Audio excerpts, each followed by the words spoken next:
loose definition is like when you're feeling inadequate to fulfill a certain role, or kind of like a who am I to be where you are, or the voice of this, or the advocate for that, or like who am I to be like starting a podcast, or who am I to be, you know, doing anything in life. Like, who am I to write a book? Like, someone might be 35 years old and they're going to write a book. Well, who am I to write a book at 35? I don't have all the answers. Or it's just this idea of, like, you're not good enough to succeed in a certain role, or you don't have the prerequisites, or you don't have the experience or the credits or whatever it may be. But it's like you're feeling like, I'm not good enough to do this. What wasn't safe my destiny. You still have people like text you like, dude, I just checked out your podcast. Yeah, so my subscribers have, like, after 100, the 100 was the big number. Like, I didn't have 100 before I posted, and now it's at 127. And that number has crawled like one or two on a day maybe, but like it's sort of like, I don't know. It's not as buzzy as it was obviously when we first shared it. Oh yeah, that makes sense. There's still some like I look at it every once in a while and it's at like 975 views. Do you think it's dipped after the scandal? What do you mean the scandal? Did they? Oh yeah. Not know about who? What do you mean? The scandal that you had? Yes. Okay. Oh, right. Well, because it's just baseless at this point. It's just, right. I didn't know there was a scandal. It hasn't been brought You didn't hear? What? Hasn't been brought to my trial, God. so we haven't... Dude. You revealed the social security number of someone on your show secretly?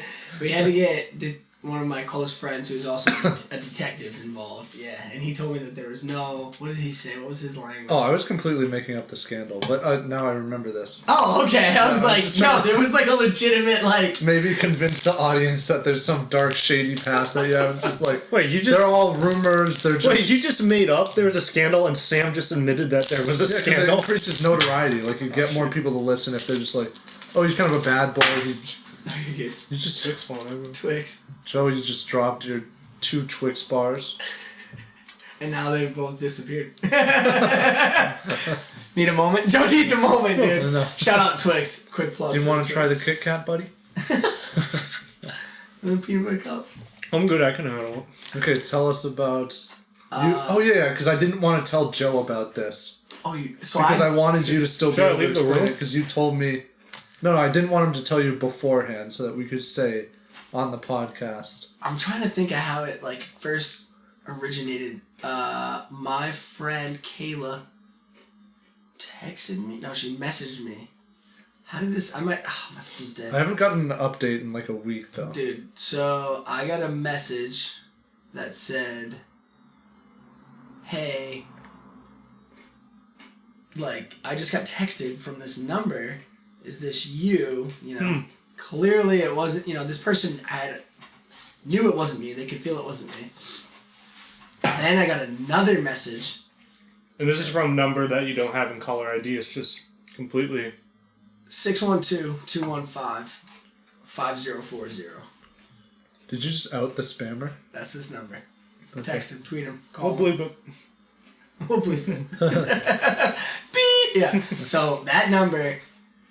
hit up a close friend of mine. Not even a close friend, that's the thing. I mean, Kayla, I love you, we're close, but like more of a colleague and acquaintance. We graduated together, close, but not super close.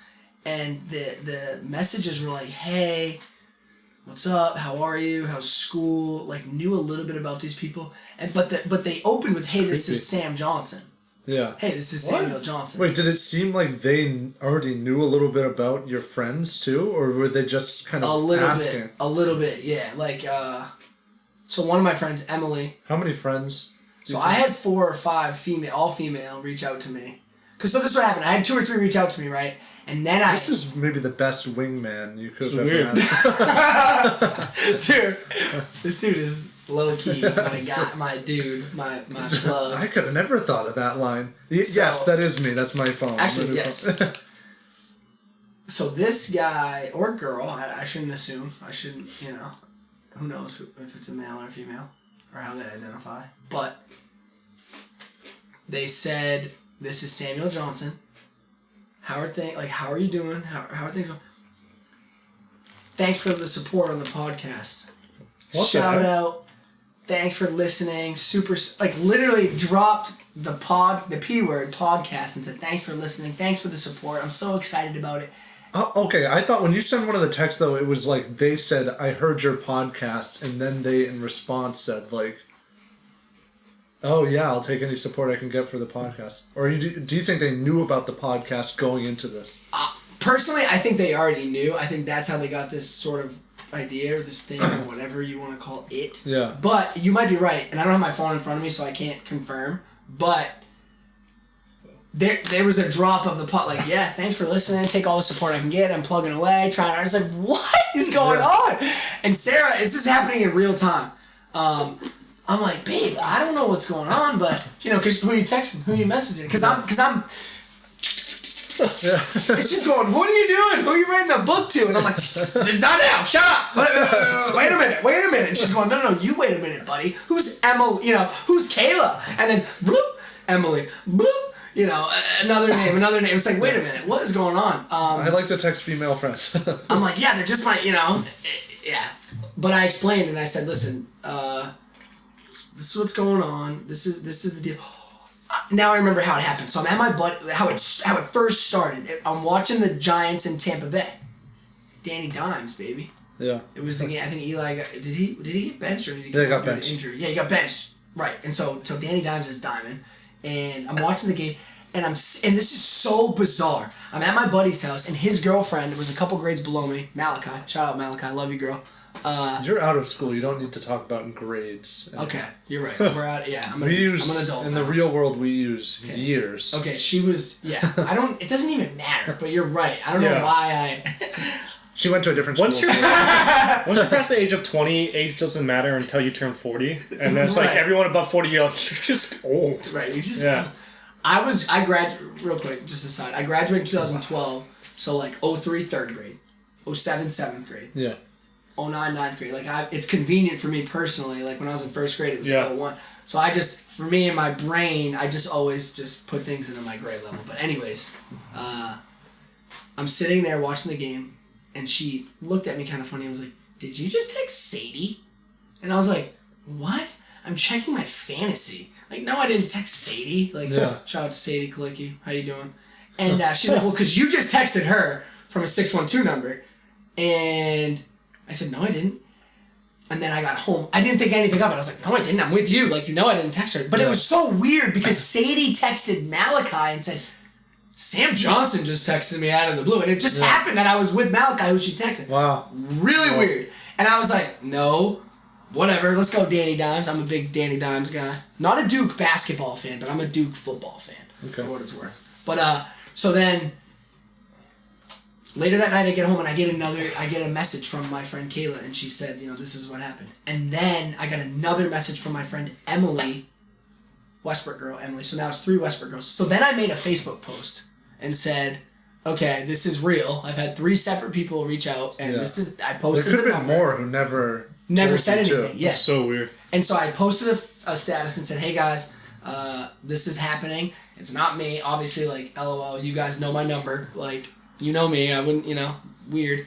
And that was it. And then I had a few more girls reach out to me and say, hey, by the way, just so you know, that number reached out to me too. And I said, what did they say? Like, most of the time it was very surface. It was just weird. They weren't trying to get credit card information. They weren't trying to get... They're just trying to support the podcast. And I support them. Wait, it was just a text message saying, like, check out my podcast? Hey, what's up? How are you? How's school? Weird, dude. Weren't trying to access anything really other than personal information. That's weird. Very pervy. Wait, what's the area code, by the way? 612, Minnesota. Minneapolis. That's weird. Very weird. Well, they could be you can hide that stuff, right? And so I talked to my guy, my detective, my friend, my buddy. It's a professional relationship. It's where it's. We're not allowed to say his name? Detective Close. Officer Close. Okay. Yeah, we can say his name. Detective Claus? Claus. Yeah. Yeah, Christopher Green. There's some missing presents. Did you find the murderer? No, but actually, this guy was... Somebody's been naughty. You get cold. Stop texting those girls. He was my SRO, my student resource or school resource officer. He was one of my football coaches, and then he became kind of the professional relationship involved in kind of a personal relationship. And so I reached out to him and I said, what do I do? This is really fucking weird, dude. Like, and he said, well, listen. And I sent him all the screenshots because all the girls sent me screenshots. Yeah. And he said, there's nothing criminal happening. Most of the time, like my friend Kayla, for example, 612 number, hey, this is Samuel Johnson. I'm not Samuel Johnson to her. I'm SJ Primetime, baby. Like, that's weird anyways. Hey, this is Samuel Johnson. Like, how are you? I'd be like, yo, what up, K-Dub? Kayla went, you know what I mean? How you doing? Or like, it would be just a different vibe. And so she knew right away, like, this isn't who I think it is. But this other girl, Emily, this other girl, she got caught. He got her going. And he's like, how's school? And she's like, it's good. How are you? And it was weird because he was like, how he found, like, through conversation, he said something super vague, like, hey, are you in any, like, teams or clubs in school? Like, I know how active you used to be. And she was like, yeah, I joined a sorority. And he was like, oh, how's that? And she was, like, telling him information, like, oh, it's good. Like, we play or whatever. And then so she reached out to me and said, you know, this isn't you. I was like, no, this isn't me. Like, I'm so sorry. I'm apologizing. I'm like, I'm so sorry. This isn't me. So I talked to Detective Close. He's like, you need to let your administration know that you're doing, like, this podcast and it's not you because I'm a public figure. Like, I'm a, you know, and just weird, man. And that's when I reached out to you. I can't remember if it was our group chat or if it was just you personally, Chris. Yeah. But I was kind of in the dumps a little bit, man. I was feeling a little powerless, a little overmatched. There's another Samuel Johnson walking around. There's another guy walking around. Has it stopped? I don't know. So I Googled the number. You have to find him and kill him, so there's only one. I want to murder this person. No, I'm just kidding. No, it's revenge. I mean, if you guys see another Samuel Johnson that something seems a little off and his eyes twitching, just kill him because that's not the real one. That's the clone. Just get him. Just get him. So, yeah, man, it just kind of hit me in the feels. So let me just conspiracy theory real quick. So, where's the area code? Minnesota, 51. Right? Minnesota, yeah. 612, right? So I was, and there was a lot of positive support and reviews and whatnot after the, you know, overall, it was overwhelmingly, for the most part, it was positive. I mean, it was good vibes. And there was a total of 3 comments in 2 videos. There was one on the trailer, because shout out to YouTube, the algorithms, they support you. I don't know if you noticed, but they... A little bit. Yeah. A little bit. At least, I mean, I only had like 5 comments, right? So they said 9 comments, but it only showed the 7 that were like, good job, like, this is awesome. But I counted and I was like, there's 7, but it says 9. And I had to click a filter that said show, like, all. And it was like, oh, these other 2 aren't so positive, man. And it was, shout out to YouTube for hiding those from me for as long as they did. But one of them said something along the lines of, like, talking about season 1, episode 1, the why. This is a bunch of bullshit. And you're a self-centered, narcissistic, you know, asshole that's just, like, talking down. And I was like, damn, that kind of, it got me. It got me pretty good. Yeah. And so conspiracy theory. It's him. Guess what his or her, well, first of all, their image is like it can't be a real image. It's like, it's a real person, but I can kind of tell it's like a silly, goofy, someone making a goofy face or whatever. I'm assuming it's not this real person. But guess what? They have 2 letters. That's their name on Facebook. And guess what those 2 letters are? MN. Like maybe like Minnesota. I don't know. Minnesota. That's their name on Facebook. That's their name on YouTube. On YouTube? As a YouTube comment. It's just MN. That's MN. weird. And MN. I mean, I don't know. I think Minnesota as like an abbreviation of the state. Could be. I don't know. It was just kind of weird. And I was like, wait a minute. What is going on? I wonder what he was planning to do though. Like, was he just texting people that you know, or was he? Because it wouldn't be hard to find that it's linked to your Facebook. I mean, you say your name a bunch of times. There's indication that it's in Westbrook. Some guy stumbled across this YouTube video, realized that, hey, this kid is now starting a podcast. He's getting a good amount of attention. That's my in for trying to take his identity and get some information from his inner circle. Yeah, but what does he want information for? Right, like what's the objective here? Because did he just want to, like... There might be some strategies. He wants to text girls that you know, maybe assuming that you're single and you're interested in these girls, and then once he builds that up, he can somehow, like, once they believe it's you, he can just embarrass you and then ruin your life. That's that's possible. I don't know how long the text messages went on. And it's possible that there's some girl out there that never saw your Facebook post and never got contacted from you and now hates you for saying that terrible thing you said to her. Right. If someone just says, it could... Maybe you don't find out until a month from now, but there's some random girl you haven't spoken to in 6 years and she's just like, sexist pig. Yeah. You're like, what? I know. I tried to do the Facebook post as if that would just be wasn't me, but yeah, you're right. Maybe, I don't know. It's bizarre. It's very, very bizarre. And you just jokingly, or I don't know, maybe it wasn't a joke, ruin your life. Yeah, that's why. It's is there people what? Why? What? I just am really having a hard time understanding. It's probably because the first episode was so bad. Dude, no, it was pretty good. It was pretty good. My favorite comment, dude. This guy was like, this dude's really talking about his one shitty play in high school. Yeah. I was like, okay, yeah. First of all, check it. Hold on. There was many shitty plays that I had in high school. Yeah. And that was that was probably, you could argue, the good one. That was a good one. It's just a highlight reel. Right. I mean, I thought that was funny. But it's hard. It's crazy that some random person listened to the whole thing.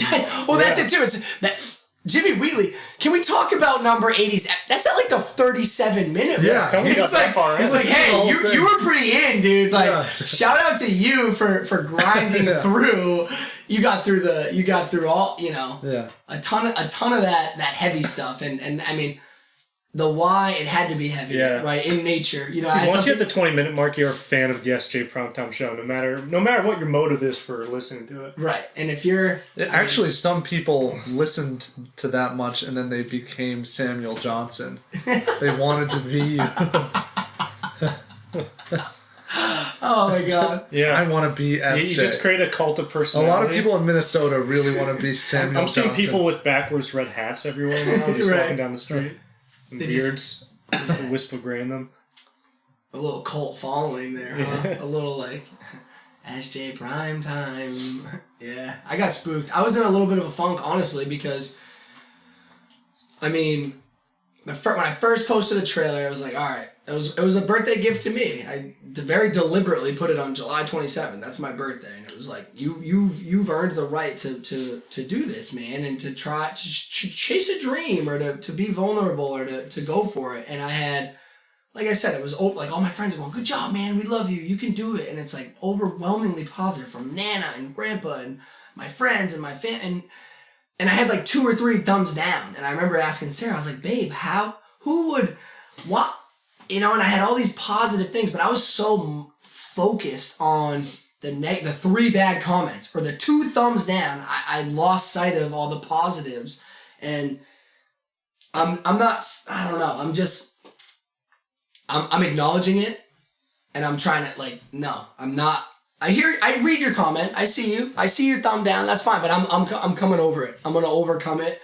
I'm gonna push through it, and I think for me, it's hard to tell a football player on the team or a kid in class or whoever, grind through adversity or keep plugging away or work hard in this last sprint, because it's easy to just fold and just give up when things get tough or when it's convenient to kind of do that. And I think, I don't know, man, it was really positive after the first one, but I hit a little bit of a rut there, and I think it's important to acknowledge it and then to overcome it. And I think for listeners or for whoever, it's if you're, let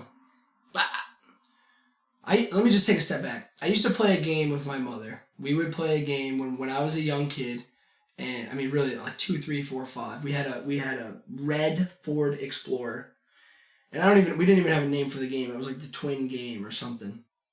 But anytime we'd go out for a ride, and we'd see a red Explorer, because I was looking for the same car that we were driving. I'd say, Mom, look, there we go. There's our twin. And we'd try to count as many matches as we could find. And we would find 10, 15, 100 of these red Ford Explorers when we would just go to Hannaford and back, or the grocery store and back.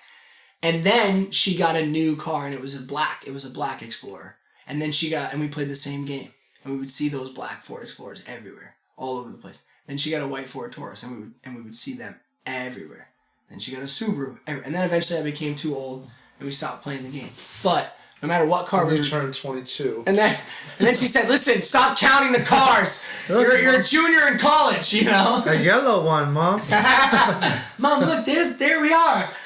And I think for me the point was like there wasn't any more red Explorers or black at any given time, but it was just what we were looking to see.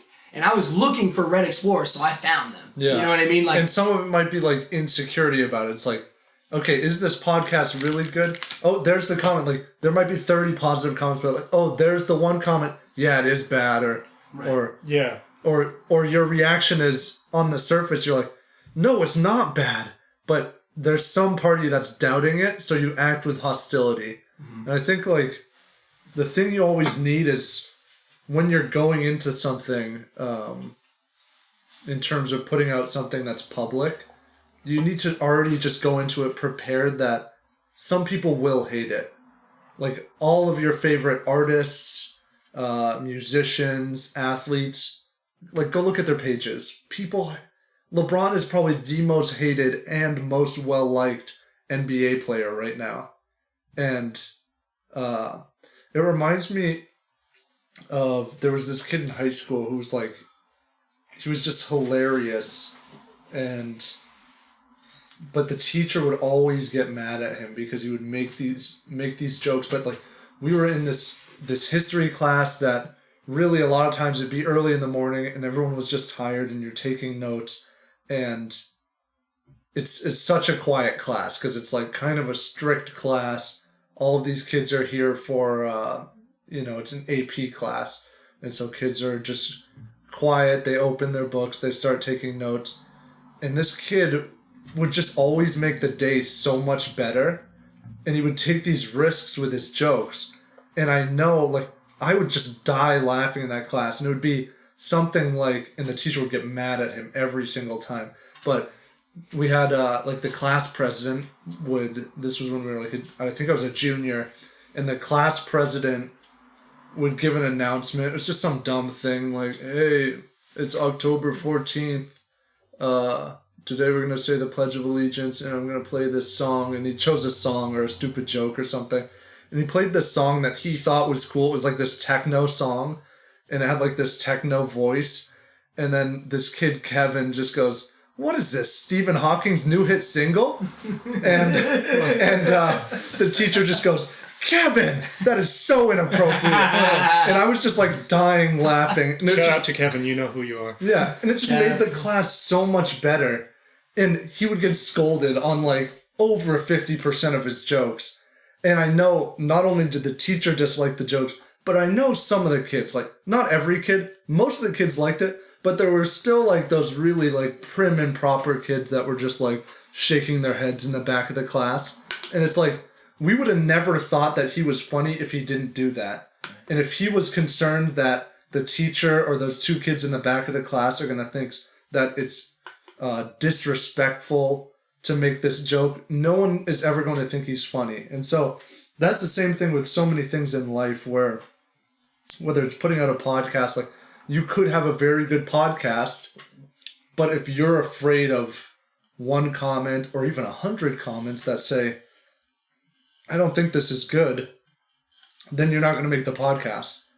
And you can actually look at all of the best podcasts or all of the best movies and just look at the reviews, and they all have negative reviews, some amount. And the more popular they are, the more negative reviews they have. And so I think going into something, you kind of have to expect, don't like wait for it to pop up and say like, "Oh, there it is. You suck. Why would you say that?" But instead just go into it saying like, okay, everybody's going to hate something. There are people who hate dogs.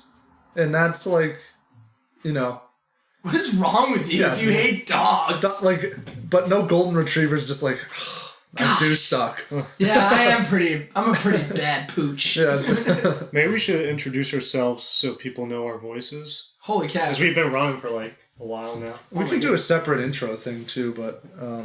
Wait, are you Chris? Chris? Let's do that. I'm Chris. Joe? I'm Joe. Chris. I'm also the one who Chris. sent out all those texts. No, I'm just kidding. Joe, is that you? We caught him. You're SJ. We're not sure who Samuel Johnson is. Yeah. I'm Joe. And yeah. I have amazing conversation. Yeah, I have no attributes I want to tell about myself. I'm Joe. Joe is the nothing special. The glue, I would say, that kind of holds this thing together. You guys. I got the tech. You guys got the tech. Yeah, you are. You bring up. We all saw it in the logo. We saw it in the trailer. We saw it in episode 1. Kind of the potential here. I think a lot of people are like, how are you able to pull that off? It's like, I wasn't. I just told Sarah I'm not the smartest dude in that room right now, and we kind of chuckle. But yeah, you guys bring an element of professionalism that would not have been achieved otherwise. And while we're on it, do you guys do anything on this, like a YouTube? Do you guys have your own thing that you guys like to do, or? We have this stupid little YouTube channel. Quick plug. With one video that has 616,000 views. Yeah, it's a pretty big deal. I always say it's not if you guys have already blown up. You just alluded to that video, that huge viral video. Not if you blow up, when. It's called History Dose. And that's not Spanish. That's not DOS. Everyone thinks it's Spanish. It's DOSE. Like a dose of medicine. Okay. History Dose. History Dose. Yes. Yeah. And I think we have, 11? We have 11 videos right now. Yeah, and we have about 5,500 subscribers right. So we're growing. We've been up for about like a year.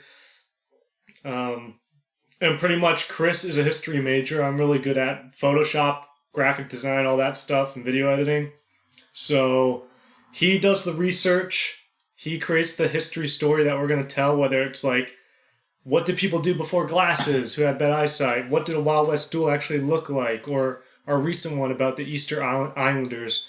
He does all that research, and then I come in and I do all the video editing, and we create pretty much something that's like, I think is pretty unique on YouTube. It's like really good, solid, smooth editing with a good, tight narrative that you can sit down and spend 6 to 8 minutes watching, and you're like, oh, I was entertained, and it flowed pretty well, and I learned a lot.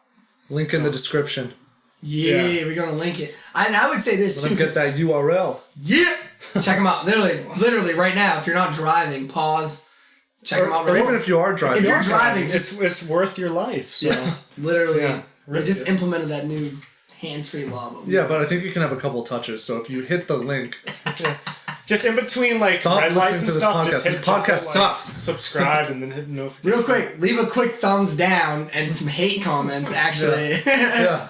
And then text all the girls that Sam knows. Yes, please do. How did they get their phone numbers? I asked Kayla, and she said her number's not on Facebook. And she sent me a picture of her profile that said... there's no number listed. So this person obviously knew who you were, so they somehow had to figure out that you had these contacts.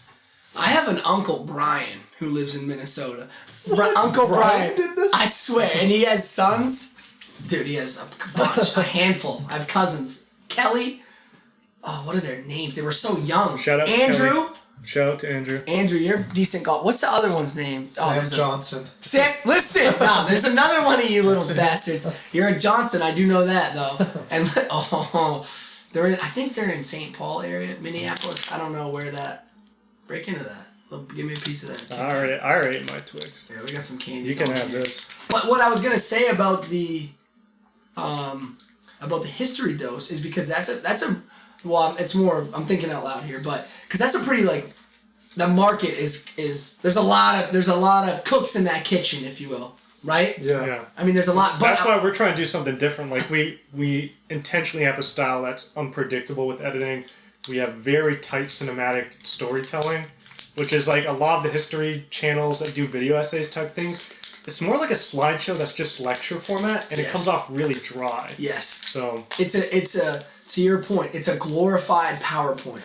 Okay, because you watch some of these, 22 million. Okay, that's cute. I'm sleeping by the third minute. I'm sleeping by the third minute. And when I watch a history dose video, you don't give me a choice to sleep. You don't give me a choice to.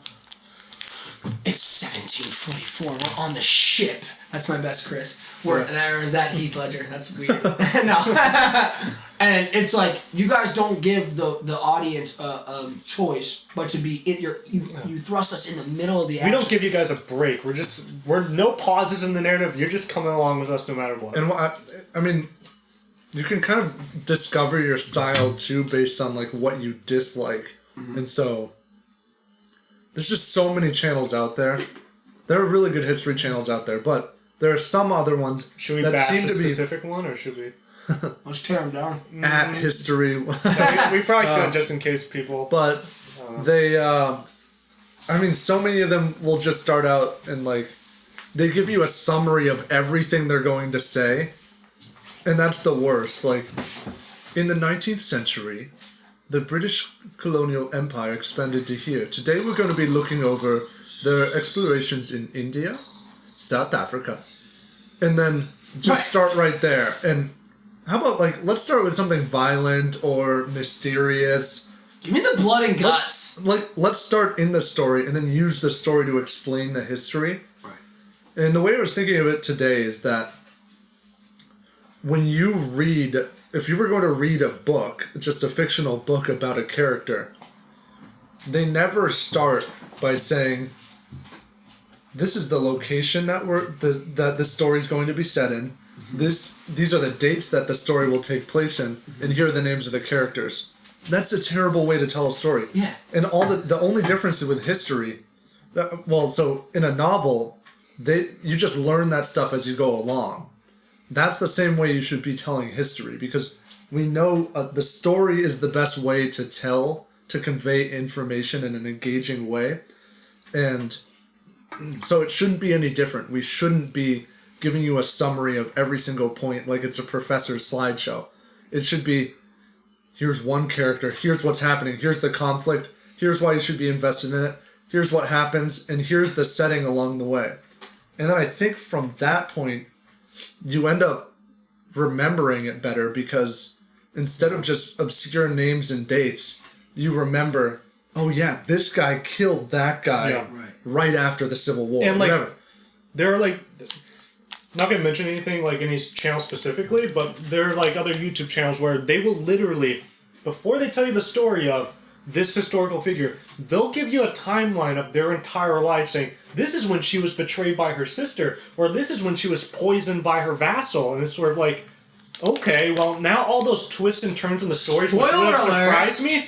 Now that's completely spoiled. Where when we make our videos, this is like, you're witnessing it as like someone temporally, in time. Right, it's in real time to the viewer. Yeah, it's like, oh my gosh, like, I can't believe, like, that's what actually happened that's what the Dutch did on the Easter Islands. Like, you're not given a timeline where you know all and you're omniscient right away. We make you like an actual passenger in the story. Exactly, that's what I was going to say. What you guys do is, I don't need to bring anything with me. You know what I mean? And I'm just there, and I watch it for 7 or 8 minutes, and I have everything that I need, and I don't need to keep notes as I go, and wait a minute, I need to go back, pause, go back. It's like I'm engaged in this story, and then by the end of it, it's like, wait, that's it? It's over? And then I want to do my own research. I want to dig a little deeper. And I don't want people to feel like they have to memorize things as it goes along and say like, oh yeah, Centurion is a legion of this, and okay, Julius Caesar in this year was doing this, and then have to rewind. It should just be the same way you would watch a story. You don't have to go back and rewind and say like, oh wait, is Bruce Wayne Batman? Like, exactly. All of that stuff. You give me everything I need in real time. Yeah. And I just give you what you need, and then just have these little side things to tell you where you are in the story. But yeah, so in that way, we're kind of on the same path. The podcast and YouTube channel, where we're dealing with putting out content that becomes public. Yeah. Telling stories and trying to refine your style. And then also like listening to feedback, trying to grow it. Yeah. Yeah, I mean you guys know. I mean, we were talking off the air before we started about your awesome Easter Island video, and then someone's like slandering. Someone's like, nah, fake news, essentially. Did you want to like maybe quickly talk about that, like how you handled that? And they called our research garbage, and they linked to one Huffington Post article saying this is what really happened. Yeah, and it was So I kind of had to go through and just like dispute every claim that they made. And I know how to do that, but like that person was getting likes, or it was on Reddit, so upvotes. But and real quick, for people that don't know, an upvote, I just learned this, so I'll explain it as if I'm fancy schmancy, but an upvote... You don't know anything. It's when, your likes and your dislikes sort of counteract. So if I were to have 5 likes and 5 dislikes, I'd be at 0. And so an upvote, I'd need 10 likes and 5 dislikes, and I'd be at +5. Yeah. Is that correct? Yeah. Spoken like a true 60-year-old mom. So let me get this. A like is a thumbs up. I'm a southerner too now, I guess. All right, keep going. Sorry. Yeah, but I mean, that was it. And if you don't check that comment right there, that's the thing where it's not even just an opinion. Well, it is their opinion, but these other people who are reading that don't have the factual information to dispute what that person's saying. And I do, because I did the research, and I can go through and look at their sources, which were terrible, and just say exactly what's in those sources. But you can see there's a certain level where you want to interact with comments, but there are some comments where it's just completely a matter of opinion, and there's no use trying to convince them. It would be one thing... Wild West video with he couldn't have shot from 75 yards. Sort of like... Yeah. Those were a lot of comments, because in our Wild West video, there was a shootout that happened, and 2 cowboys, they have an actual duel, and one guy gets shot from 75 yards apart. And so, like, right then, like, we got, like, a ton of comments saying, like, 75 yards, that's improbable. But we also got comments saying, like, I've been able to shoot 75 yards with this type of gun. I've done it. Yeah. So, I did it before. Like, subtly bragging. 2 geckos. Like, actually, it's not that hard. I just did it in my backyard to a squirrel. But it's like, if we were to get an argument with them, it would be a 50-threaded argument where it's like, no, but here's the thing, the bullet descends at this rate, and then they link you to 2, like, pop science articles about bullet descent in the physical laws. Yeah. And then, like, you're just like, it's just not worth it. Well, there's some that, like, it's maybe more applicable for us because it's factual information. They can say something that is just wrong. That, like, with the Easter Island guy who was disputing the claim in our video, he claimed that there's a map to South America on the back of Easter Island heads. Which just isn't true at all. Right. Yeah. And but so I can say, that's just wrong. No one believes that. You're an idiot. Except for that's you. That's inaccurate. Yeah. And so, but for like, this podcast, if you get a comment that says you're self-centered, it's going to be really hard for you to just come back and say, no, I'm not. I'm not. Actually, I gave to the soup kitchen last week. And then right. That would make you seem more self-centered because now you're self-aggrandizing. Yeah, and he's just like... And I think, I even talked about it, right, a little bit. I am a little it's called the SJ Primetime Show. There is a little me in it, right? And it's about overcoming that and then acknowledging it and trying to do, good with that. Or be, we talked about the selfish to selfless progression. And I think, But then, like Chris said... Like, no, we haven't said this on the podcast, but in, like, previous hangouts, Chris even said, everyone, to a high degree, is already default selfish. Like, when you wake up in the morning, and then, you spend some money to go get a coffee somewhere, you're not thinking, I could have spent that money and donated it to Children's Zimbabwe or something. Right. Yeah. Like, that, but every action you do is a selfish action. It's also by virtue of being in your body, you're going to care more about yourself. Like, even if you're a perfectly nice person, beyond your immediate needs, even hungry and thirsty, what do you care more about? Whether the vice principal of your school gets a nice countertop, or whether you get a nice countertop. You will never see that countertop. You don't care what it's like. If they have a nice countertop, give them a thumbs up. I don't care. I don't need to see it. Put your phone away. I don't need to see a picture of it. I know what granite looks like. But you want that marble. countertop. Thank you. That's great. That's terrific. Yes, Uncle Remus. I know the catfish are huge. Yeah. That's terrific. Yeah, and so everyone to some extent is really like looking out for themselves. Even if you're a perfectly nice person who, if you did know about that other person's struggle, you would care about it a lot. You just can't care about everybody else as much as you care about yourself. And I think, I mean, you see the same thing with... charity sucks. Yeah. Yeah. Fuck you, St. Jude. No. This video has just been demonetized. Taken off of YouTube. Just kidding. This actually, this whole Jude, episode. we love you. Shout out to St. Jude's. Yeah. But it is funny. So Joe and I were talking about like ancient Greek and Roman Stoic philosophy a couple weeks ago when we were at Willow's eating.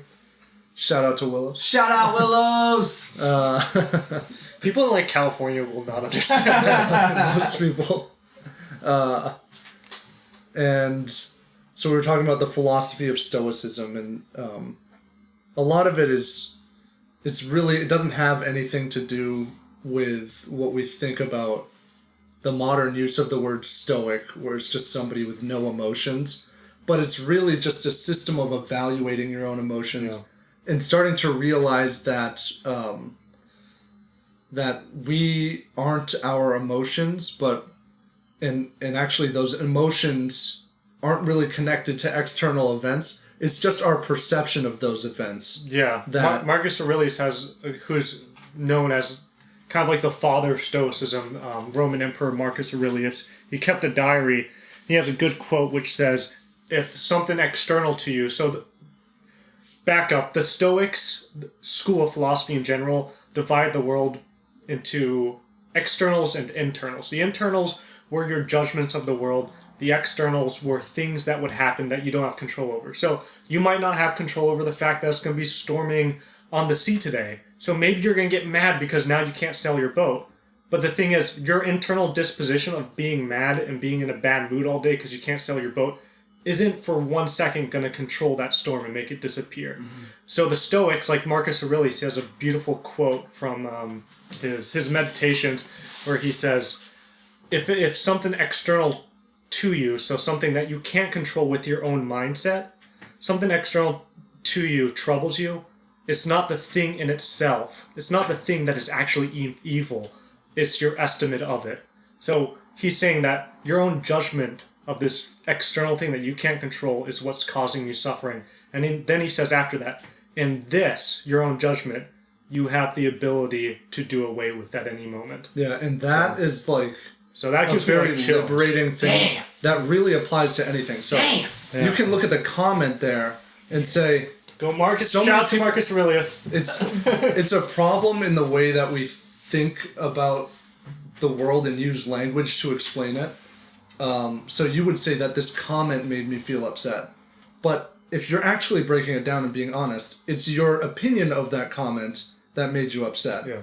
Because it is possible for another person to read, a successful podcaster or somebody who really feels good about their podcast to see that comment and then not feel bad about it. So what's the difference there? It's the same comment, but the only difference is the person's judgment of it. And so many people, it could be anything. Why is one person really nervous when they speak in front of a crowd, and why is one person really enthusiastic and excited about it? It's the same thing. The mindset. So you can't blame the crowd. You can't blame public speaking. You only blame your judgment of it. So one person sees it as an opportunity to show their skill in public speaking or deliver a message. The other one looks internally and says, the crowd actually makes me nervous. But it's not actually the crowd that makes you nervous. It's what you think of the crowd. And you think of the crowd as a judge against yourself. And who cares if they're judging you? The only reason why you would care about that is if you think that they might have something true to reveal about you. So they might reveal you to actually be a fraud. Maybe you don't know what you're talking about. Maybe you're a terrible public speaker and they're going to laugh at you.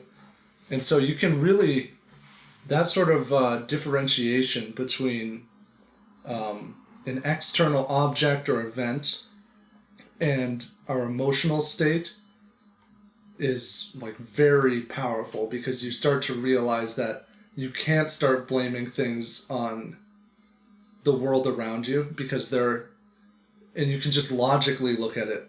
There are richer people than you, people who are much richer than you, much more famous than you, who are completely miserable, and people who are much more poor than you, and they're very happy. And so the only difference is how they're thinking of those things.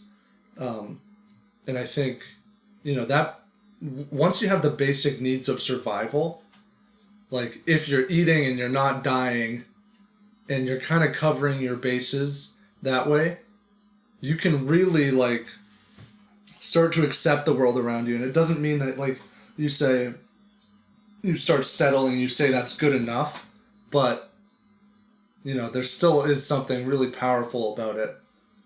And just knowing that you can change your perception of something. And so I'll say that to the kids. I'm not preaching Marcus Aurelius to them, but one kid will say, like, he goes after and punches another kid. That actually happened in program today. I'm not going to say who it was. But he's telling me, he's just like, well, because they called me whatever, dumb. And said, and I was like, well, what is that? I don't get it. And I do get it. I know what he's trying to say, but I tried to act like I don't get it. So he made a mean comment. Why does that make you hit him? And then now he has to confront the reality that, well, it made him hit him. No, it didn't make him hit the kid. It made him feel bad. Right. And was it the kid saying that made him feel bad? No, it was his judgment of that. So there's some judgment. You can imagine a world where somebody calling you dumb is always an insult, but people are going to be affected by it different ways. If you walk up to Albert Einstein and say, dude, you're straight up dumb, he's just going to be like, no. Right. And he's going to take it okay. Or somebody who even thinks they are dumb, if they don't care or they don't place stock into that person's opinion, Conor McGregor, then they're going to be okay. Yeah. I think the quote I was going to go with on Marcus Aurelius was, and again, I'm probably butchering it here, but it's something to the effect of, we care more about ourselves than all other people, yet hold the opinions of others in much higher regard than ourselves. So our self-image is so much more informed by people that we, like I was saying before, we're selfish. We think about ourselves more than other people, but then when it comes to their opinion of us, we defer to them, and we kind of import our self-image. And that's like the most dangerous thing. If you're importing your self-image from other people, it's always going to be bad, because you look at like the most beautiful Instagram models or celebrities, and so many of them are like really insecure, and you're just like, objectively, that person's really good looking. And they don't feel good because they get 100 comments that say that they're beautiful, and then 2 that say, actually, yeah, you look really overweight in this photo, or, whatever. And that ticks them off because they didn't feel good enough in themselves when they posted that. And so I think that's the same thing. I'm telling you to flaunt your curves. Yeah. And we're going to pause real quick. I'm going to run and take a leak. I'm going to crack this Reese's. You keep it rolling, Joe, if you want. I'm going to let you just be an executive producer there. I'm going to take a leak. I got a question for you when I come back, Chris. All right, welcome to History Dose. This is the History Dose show. We just took over. Yeah, I think one of the great things about Stoicism is that there's like so much about it that it just makes you self-aware of your thoughts. Like, you realize how much of your own suffering, how much of your own anxieties is due solely to your imagination. And I think it's like Seneca who had that quote about imagination, or was it Epictetus? Well, I think it was Epictetus. It might have been Epictetus, he's another Stoic philosopher who came before Marcus Aurelius, and he said something along the lines of, we suffer more in imagination than we do in reality. And that's just really powerful, because I remember when I was starting job interviews to get a job after college, I just had so much anxiety going in, and part of it was just this negative imagination of they're going to do this, they're going to think this, and like, first of all, that was the whole external thing. Is like, I don't have control over what people think, but second of all these nightmares and these haunted imaginations of what I thought could happen, or what these people, even though I have no access to their first-person private view of me, their judgments of me, and I have no idea for certainty what they're thinking, I was just assuming, like, yeah, 90% chance they're going to think about this way. But then, like, just the Stoic philosophers, they just come in and they show you, like, hold on a second, you're suffering more in imagination than you are in reality. And what's going to happen is going to happen. So why do you need to burden yourself with this suffering? And I remember reading, I believe it was Seneca, another Stoic philosopher, who said something along the lines of, we race towards our suffering before it arrives, if it even arrives at all. So job interview, as that example, is like, my suffering might be the potential of not getting the job, or the potential of seeing someone make a harsh judgment or something passive-aggressive at me during the job interview. That might be my suffering that I'm afraid of. So why do I need to obsess over that for 7 days prior? I'm rushing towards that suffering. That might not even happen. So it's really refreshing to know, and to know how much liberty you have with your own imagination, because we're so reactive at times that we're willing to imprison ourselves to our emotions without even questioning them. And yeah. So are you saying, like, if someone says something to me, right, you're an idiot, I allow them to piss me off by that. Like, that comment itself, standing alone, doesn't piss me off. It's me allowing them kind of in, and allowing this person to make me feel this type of way because of... Yeah, without even realizing. They say something, and now I've granted them, you have access to my... Like, I'm like, yep, come on in, and then just mess with me. It's not that what they said or how they said it, it's me... Is that right? Yeah, like Marcus Aurelius says, we never go up to people and chop off our arm or our fingers and say, here you go, here's a piece of my physical body. But every day what we do is we say, here you go, I'm going to chop off a piece of my mind and give it to you for the rest of the week. So now you own a piece of me, and I'm going to be thinking about all of our interactions we had together and that stupid comment you said about me. So you're actually giving someone a piece of yourself when you don't really have to. That's you who's doing that. But I think it becomes such a habitual process, and we do that so much that it really is like instinct. Yeah, and it's not even just insults. It's not like, because I think the way you're framing it can be thought of as adversarial in a way, like they're trying to get to me and I'm not going to let them, like I'm going to cut them off. Right. But so many times it's much more innocuous than that. You're just giving a class presentation and people feel anxiety about that. You need to realize that, okay, nobody in the crowd, you know, depending on what your class is like, wants you to feel nervous or mess up. Sure. But, you know, there's also a level where it's your projection onto them that they hold the power of your self-image. So what these guys think of my presentation right here might determine whether I think of myself as smart or a good speaker or funny or whatever you were planning on doing. And so what you're doing is you're placing your stock in them.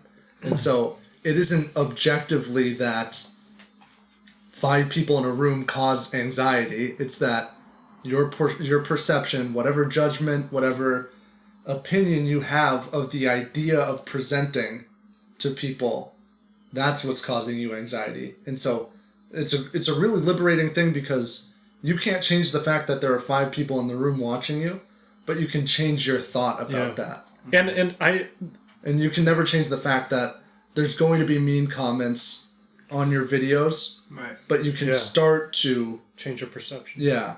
And I think also starting to identify with the fact that you're somebody who is trying to work on those. Yes. Yeah. So that's right. Because then if you start to say I'm a reactive person, there are so many people that get stuck in the same personality because they'll say like, oh, I'm really stubborn, or like I'm hard to get along with, but You know, they're the same girls that have on their Facebook, you know, a bunch of selfies, and it says, "If you can't handle me at my worst, you don't deserve me at my best."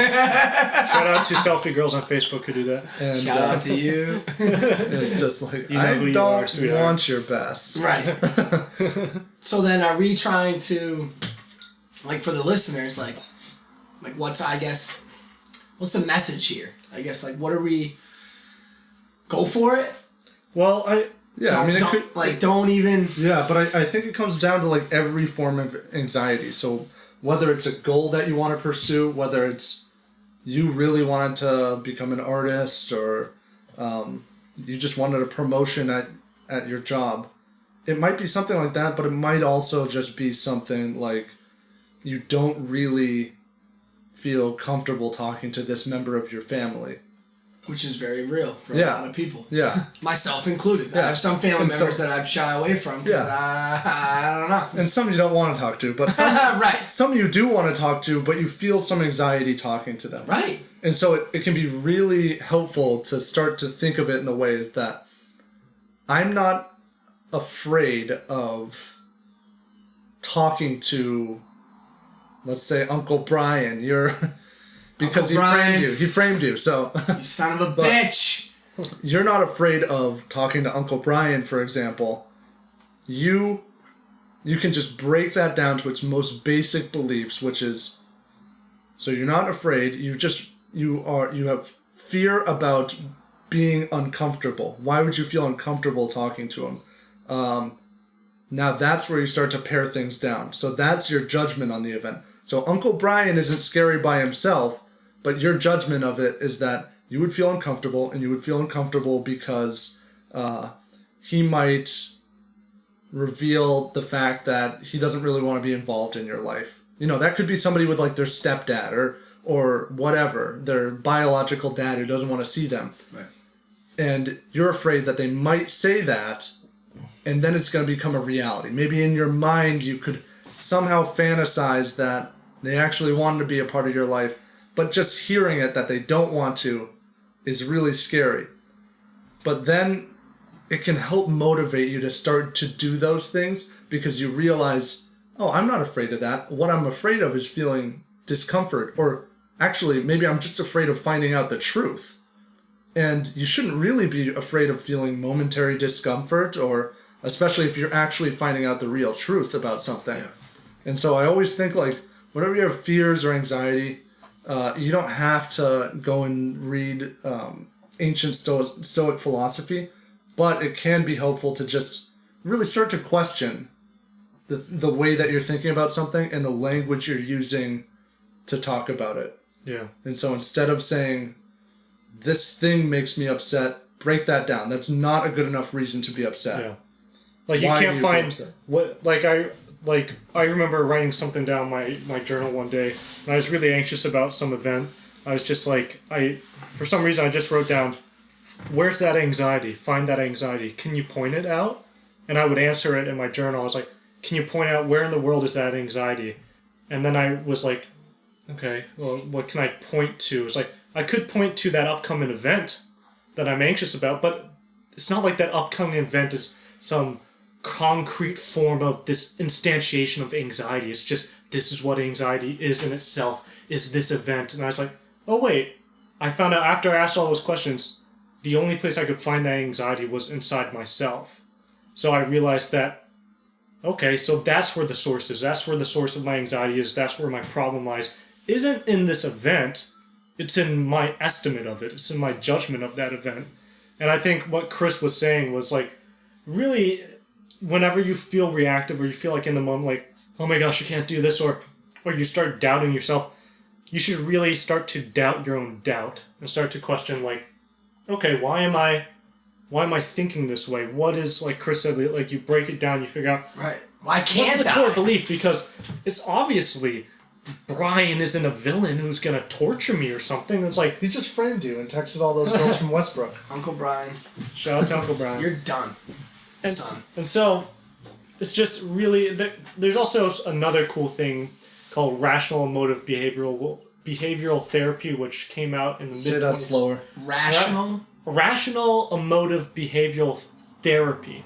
It came out in the mid-20th century. I can't remember the psychologist's name, but he was one of the first people to introduce something known as cognitive behavioral therapy, which is what psychologists and psychiatrists use now to help people with depression, suicide, mental illnesses who have bad, defective thought patterns. And Which, hold on, can we all agree that we're a little depressed and we all are a little weird? Can we just kill that stigma? Yeah, I actually don't have negative emotions. Chris, you're a robot, dude. After the age of 12, you're just going. Can we just agree that we're all on that same page and that we're all in it together a little bit there? Dude, we're all feel sad? I don't. We feel a little sad, a little depressed, and a little weird sometimes. I reasoned myself out of that, and now I never have negative emotions, and I'm always happy. What are you talking about? At the SJ Primetime show, we're always happy. We're always happy. I told you off air to be happy. Be happy, you son of a... Smile. Smile, damn it. No, I didn't mean to cut you off there, Joe, but it's sadness, depression, these are all terms that we all can relate to, but when we hear those, we're almost like, oh, no, that's not me. Yeah. Whoa, I'm not depressed, I'm not sad. That's the problem, too, is yeah, we are. Psychiatrists, is that you have a certain number of people who will go and get diagnosed as having anxiety or depression, but everybody always has some sort of bout with them. And it's only, really what that means is chronic anxiety or chronic depression. But it doesn't mean that other people haven't felt that for a momentary amount of time. And it also doesn't mean that chronic is any less worse, but it does mean that, you can't say that I'm not an anxious person if you feel super confident in 98% of the things you do in your life, but then you feel insecure when, you're in a certain other environment. But, anyways, back to my point. No, I'm just kidding. No, so I jumped in there because when you said those terms, I was like, whoa, that's not. And then I was like, wait a minute, no, I have to jump in and just say we're all in the same boat. We're all in that boat. Yeah, no matter even the most confident person in the world, even even someone that you might perceive as a celebrity who's super confident, who can go out there, go on the red carpet, who can do these movies and stuff they still have these bouts of anxiety. You don't know what they're going through. But I was saying that abbreviated RUBT, and it was the first form of cognitive behavioral therapy, but the guy was inspired to create it by actually looking at the Stoic philosophers. Because he was like, oh, these guys have a great way of thinking that we've kind of lost, which was we've become way too reactive, way too willing to lend credence to these emotions that just plague us at every moment. You might start thinking about something in the future, oh my gosh, that's so scary, and then you just judge it as that thing is scary, and you don't think, oh wait, maybe the scariness is just me thinking that it's scary. Maybe I can change something about my thought about its scariness. Right. It's not like when you look at a thing, you just if you were to put that thing in front of 1,000 different people, it's not like every person's gonna say, yeah, that thing's scary. You're probably gonna have 80% of people say, I don't really understand it. You'll probably have a good amount of people that say yeah, it's not scary at all. That actually seems fun. So like Chris was saying, it's all subjective, and you get to see that what you take to be objective. And this is one thing that really helped me out with my own worries and stuff, is that we often confuse the subjective with the objective. We often confuse imagination with reality. So we begin to think, my thoughts and my worries, my subjective perception of the world, that's how it objectively is. And I think that's what people with depression have, is when you get really sad and you're depressed, you begin to think objectively, that's how the world is. It's this soulless, empty world and the universe doesn't care about you and you're on your own. And not to say people with depression, it's as easy as listening to the Stoics or something, but it kind of has that sort of, you get stuck in your own mind, this cyclical, subjective view of reality, because, someone someone who's really happy and confident, who's having a great day, even though they might be in debt or something, they might be in debt like another person down the street who's also in debt, but this person in debt is you know what, I'm feeling pretty damn good about myself. I might be in debt, but, I think I have some good skills and I could use them to do this. I could start a podcast with them. Mm-hmm. I think I'm a pretty valuable person. But another person who might be oh, you're in debt, he's oh man, damn it, my life is going down the drain. My dog died last month. No girl wants to date me because last week the girl didn't even show up to the date. Wow, my life is worthless. But then you go to the same exact guy with the same exact a guy with the same exact situation, literally 2 blocks down the street. It's like, my life is pretty damn good, and I'm gonna make something of this. So it just shows you it's all mindset. It's all mindset. Right. Like, and whether or not you want to harness that potential, that's completely up to you. Yeah, and that's the benefit, I think, of... It's like either talking to a psychiatrist or just talking about your emotions. Or journaling. Journaling, writing things down. Or podcasting. Yeah, like we're doing that right now. We're self-aware of our emotions. This is a diary. No. It kind of is. Well, I think you were saying... It's a diary for hundreds of people. It is! You texted me a couple days ago and you said that you were experiencing imposter syndrome. Yes. I think. That was the term. So elaborate on that. Shout out to Imposter Syndrome. Imposter Syndrome. I don't even know where I came across this you have imposter syndrome because there actually is an imposter. Sam Johnson. Different kind of imposter syndrome. Actually, we can actually say he has imposter syndrome. Imposter syndrome. Okay, define it. It's kind of like... Loose definition is like when you're feeling inadequate to fulfill a certain role, or kind of like a who am I to be where you are, or the voice of this, or the advocate for that, or like who am I to be like starting a podcast, or who am I to be, you know, doing anything in life. Like, who am I to write a book? Like, someone might be 35 years old and they're going to write a book. Well, who am I to write a book at 35? I don't have all the answers. Or it's just this idea of like, you're not good enough to succeed in a certain role, or you don't have the prerequisites, or you don't have the experience or the credits or whatever it may be. But it's like, you're feeling like, I'm not good enough to do this, or I can't, or I should let someone else with more experience or more background or more. And so, what were you feeling that for? Like your teaching job? I think a lot of it.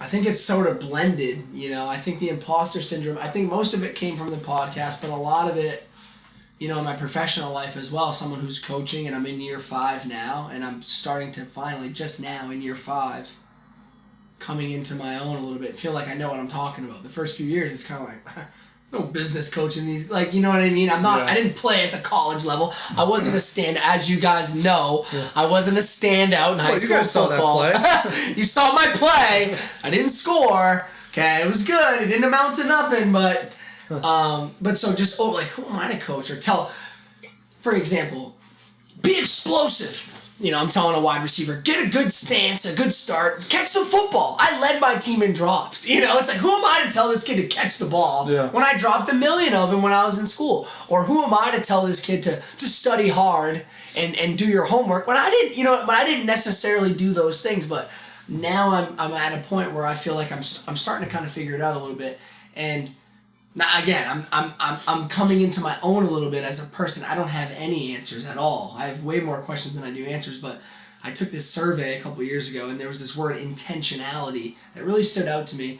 And what intentionality is, it's like 3 different phases of you. One is what you think of yourself, right? Your like personal reality of yourself. And then there's what you want that reality to be, like your vision of yourself. And then there's like the actual perception from the outside looking in. And for me, the goal is to sort of align those 3 things. Who I want to be, with who I actually am, with who the outside world thinks that I am. Yeah. You know, because I talk the talk, but I don't know that I always walk the, you know, and now I'm trying to sort of walk that walk, you know, overcome adversity. We post memes and GIFs and, you know, me to my haters.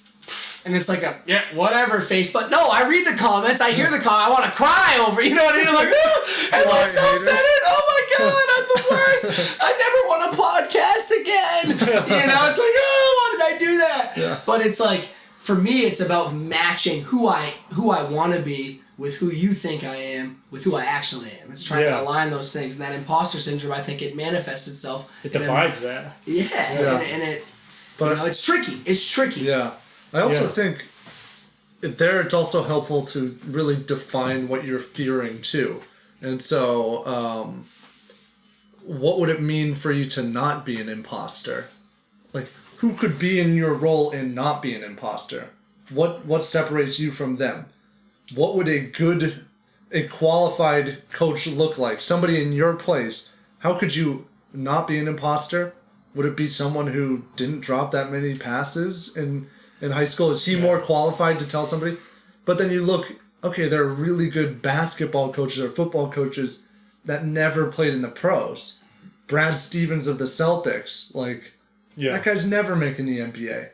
Or some of these, Coach K, Coach Belichick. Yeah, they would get wrecked if they ever played. But agreed. But it's they have the stones to just kind of step up and say, yeah, I know what I'm doing. Right. And no one's gonna be yeah, I could wreck Belichick if we just lined up right now. And everybody could. Yeah. I could. And this isn't an exact analogy, and it's kind of a little silly, but it's you always have those things where you go to a hospital and you see a nurse who might have all of her medical data completely accurate. She knows what's good to you. She knows what you need. She knows what type of illness you have. She can pinpoint every defective health thing, and she knows how to make a healthy person. But she's also 83 pounds overweight, she smokes, and she eats too many Doritos. It's the fact that she might not practice what she preaches doesn't take away from the fact that she's a damn good nurse and she knows what she's talking about still. Right. So even if you were the worst hypocrite and you're super lazy and you were a horrible football player, you couldn't do anything and you're awful in school, that doesn't take away from the fact that you're speaking truth to these kids, Yeah, and I think I'm growing in the role as a coach, as a teacher, as a podcaster. I'm growing. I think one thing, I don't know where I heard this, if I saw it, I don't know what it was, but for me it's this constant balance, and I'm trying to kind of live between these lines and I understand because my dad has beat it into my head. You're not better than anyone else. You're not. You're just another dude in the world. I am better than no man. I am better than no man. Just like everybody else. But in that same token, no man is better than me. And for the listeners, you're not better. You're not better than anybody else in the world. But no one's better than you. You know what I mean? And for me personally, it's I'm trying to find that balance of beating my chest and feeling proud about where I'm at and what I'm doing, but also knowing hey, I got a long way to go. We got a long way to go to get to where we want to be. So to answer your question about what would it look like, I don't know. I don't think I ever want to know. Yeah. Because I think that's a little bit of fire underneath me But I always think with the imposter syndrome, there's always some illusion that you're not even maybe consciously thinking about, but you might think, man, if I had played football in college, then I'd be qualified to do this. But there are a lot of CEOs who said maybe if I had a PhD in economics, then I'd be qualified. But there are other CEOs who do have that, but I don't. I just have a bachelor's or a master's, and it's I agree, because even if you're doing a good job, you are fit for that role.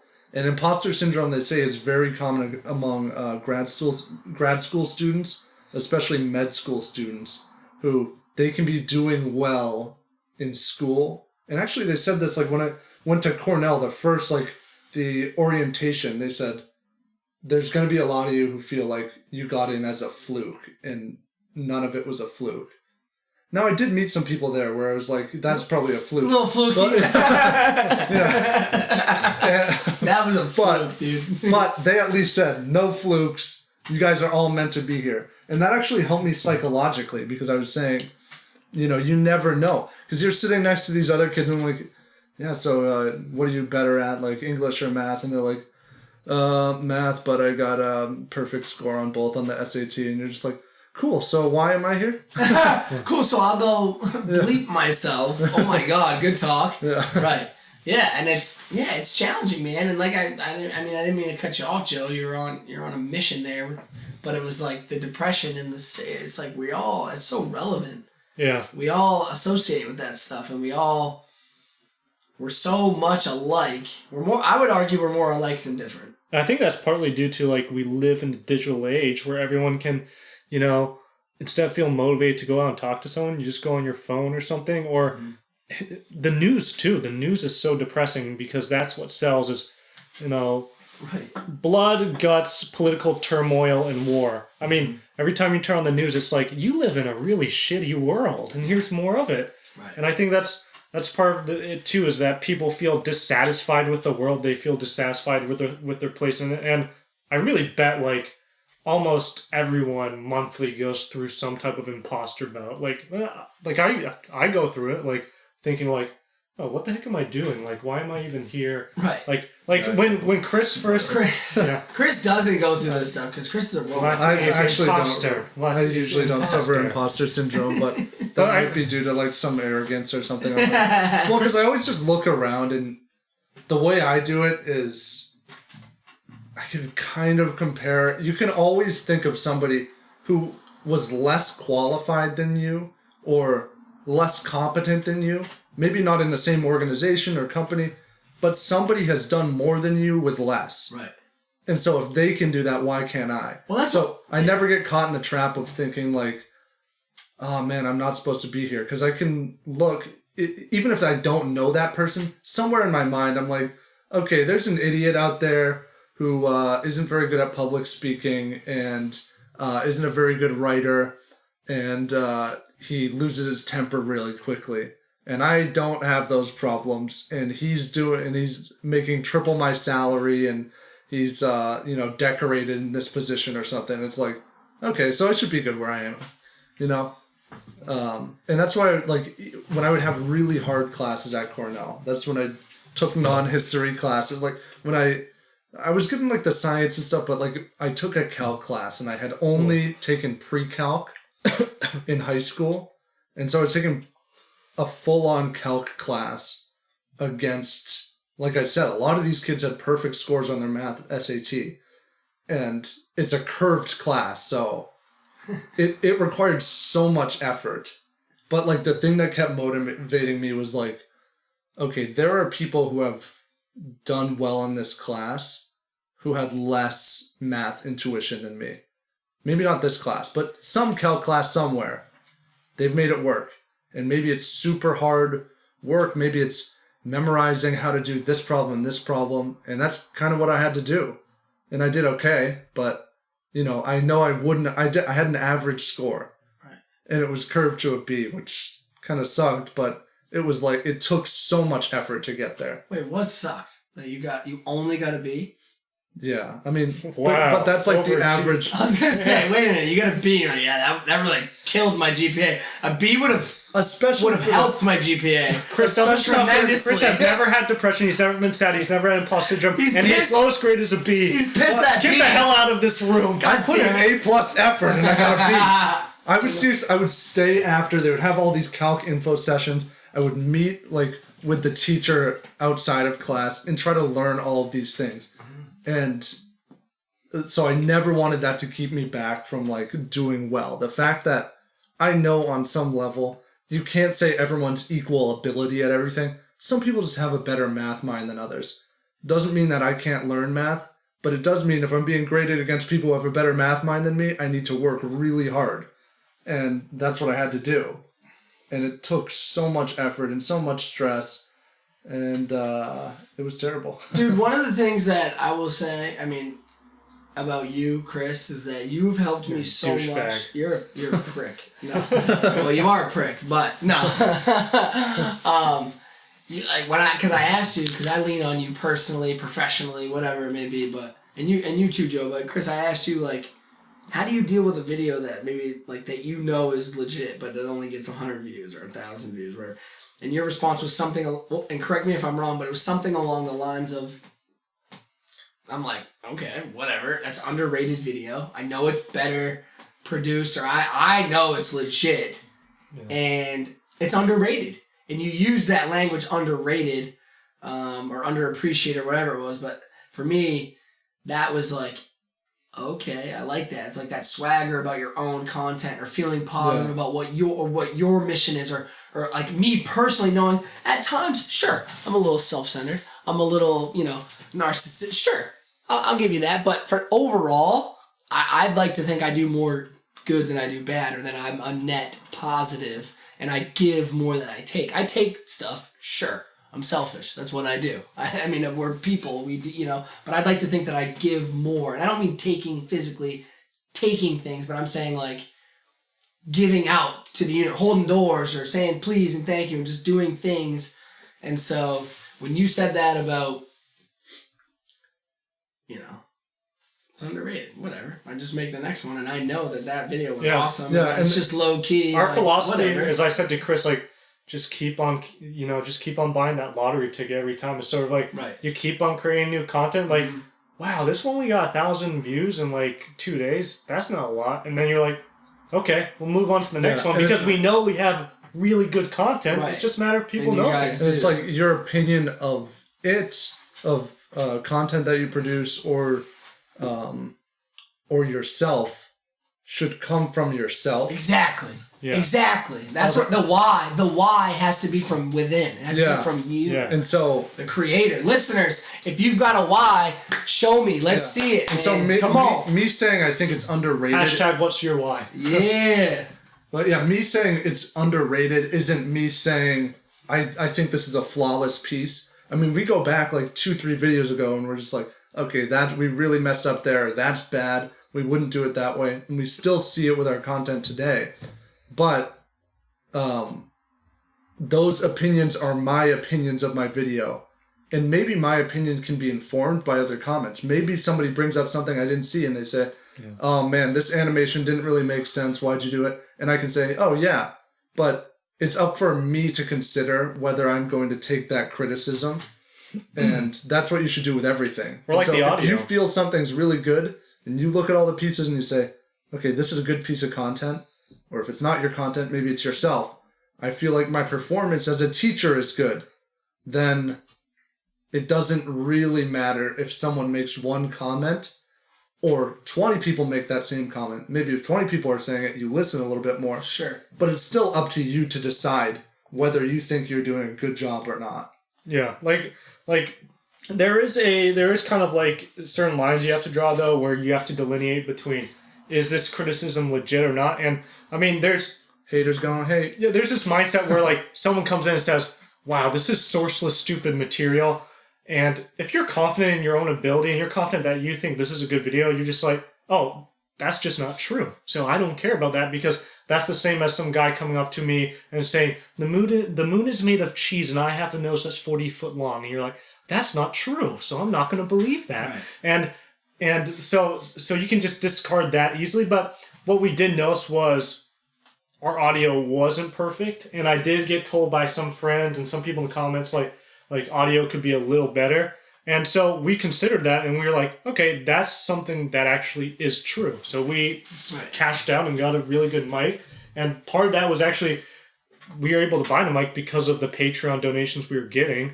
So it was just really great. And I think that's sort of like the thing you have to understand too, is like you have to figure out when you're being reactive and when you're like this person's probably this is just BS. And I should treat it like BS. Like if someone said, like, if someone came up to you and said, you're a black leprechaun, you'd be like, that's not true and you're delusional. Right. So like, and I'm going to continue my day. And I'm going to continue my day. You're just some weird guy on the street. Right. And so that's kind of what you have to treat those comments as too. It's like, if you're confident that you're not a black leprechaun, and the same reason that you're confident that you have a really good podcast and you're not a selfish bastard, then like, you should treat it the same way as someone comes up to you and calls you a black leprechaun. Hell yeah. And I think, I tell Sarah, I joke with Sarah, my sweetie pie, all the time. It's like, don't let me get momentum. Don't let me get any confidence. That swagger, right? Because then I feel like anyone, a listener, like when you feel confident about something, when you feel good or you feel empowered, then that's when you're going to start kind of building momentum and moving forward. And that's what I feel like we're doing. You know what I mean? It's like, I've been thinking about this since Trey, man, since May 2000. The podcast, you mean? Yeah, well, at that time, it wasn't necessarily the podcast. It was about Trey and doing a flag football tournament or a fundraiser or a 5K or something, or doing something for somebody else to a golf tournament or something for Trey. And by the time I had created a Google Doc and put some ideas down and called some people and Yeah, I mean, go back and listen to the why. I mean, that chronological order of buddies, and it was just like, man. And this was a way for me to sort of talk about those things. And eventually we're going to create platforms and donation stations or whatever you want to call it in memory of these guys. And, walks or relays for life or whatever the case may be. But I know that it's a genuine why. That guy said, if your buddy dies, the first thing you think of is you, meaning the first thing I think of is me. And no, the first thing I think of is Trey's mother, Nancy, his younger brother, Ashton, his family. And then I think of me though. And then it comes back to me like, whoo, I didn't die. Yeah. Like, whoo, I'm still here. What am I going to do with my life? Like, yeah, at a certain point it does come back to me. And then I need to figure out, okay, Jesus, the clock's on. How am I going to make the most of my time? Or how am I going to, what am I going to do about it? Am I going to feel sorry and just sulk? Or am I going to try to, turn this into something positive? And I've naturally been a glass half full guy. I try to be. But it's discouraging. Sometimes you hear these comments, but it's not about ignoring them or like you said, saying, oh, that's not me. Or it's about acknowledging it and sort of internalizing it and saying, you know what? I'm not a black leprechaun. Yeah. I'm not self-centered. There are moments or windows of time where I am. The decisions I make are based on selfishness. And I think we all do that and we all need to do that to a certain point, but then it's about overcoming that. And then how can I help others or how can I make something good come of this? Because at the end of the day, I mean, I'm 25, 50, 60 years? I mean, hopefully. What's that? I don't know the median age. It depends on your lifestyle. It depends on my lifestyle. Realistically though, it's like... You just had pizza and Kit Kats. I'm about to dig into a Reese's. Yeah. So 20 to 30 more years. I got about 10 years left. Let's be realistic. And so... Live fast, die young. That's right. And I think... I don't know. I'm starting to build some momentum. I think in my professional life, in my personal life, and I think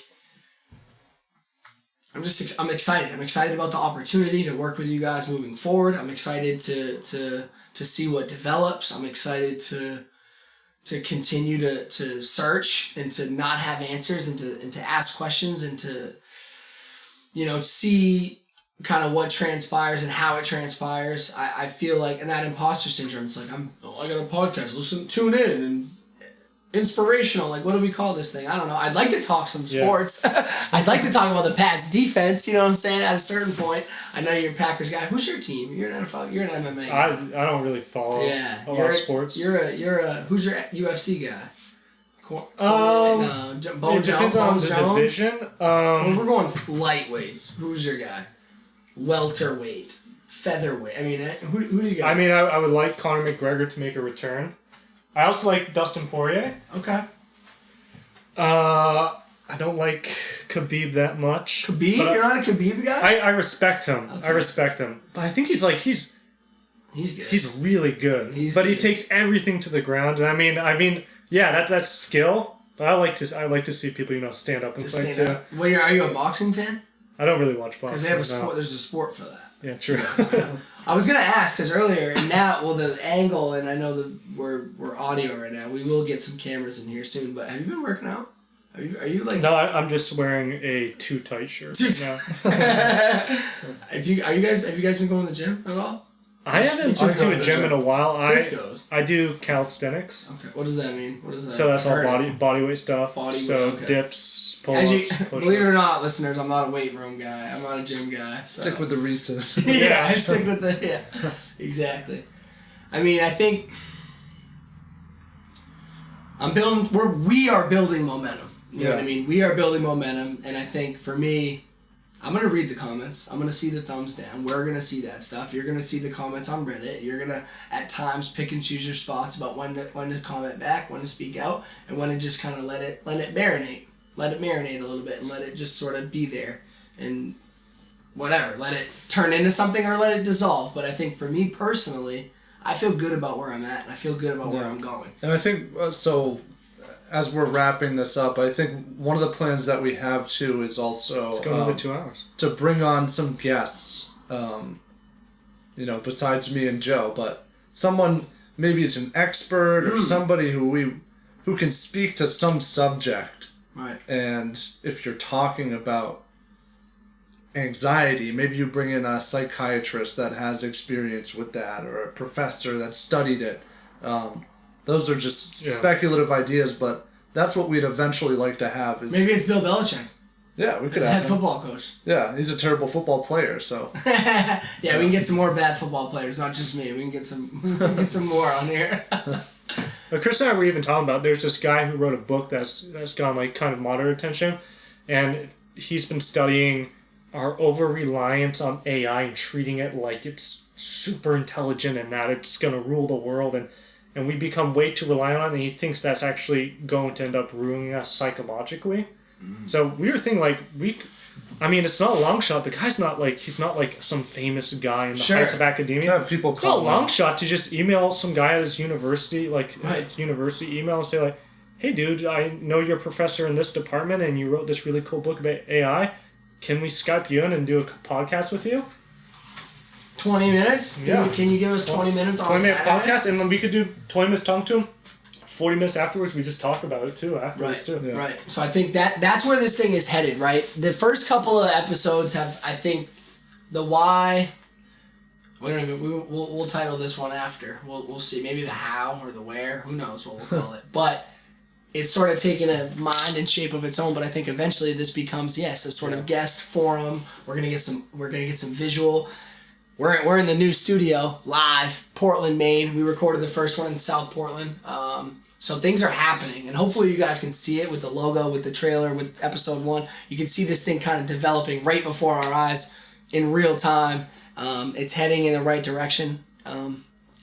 I've surrounded myself with some dudes that are Joe and Chris that know what they're doing.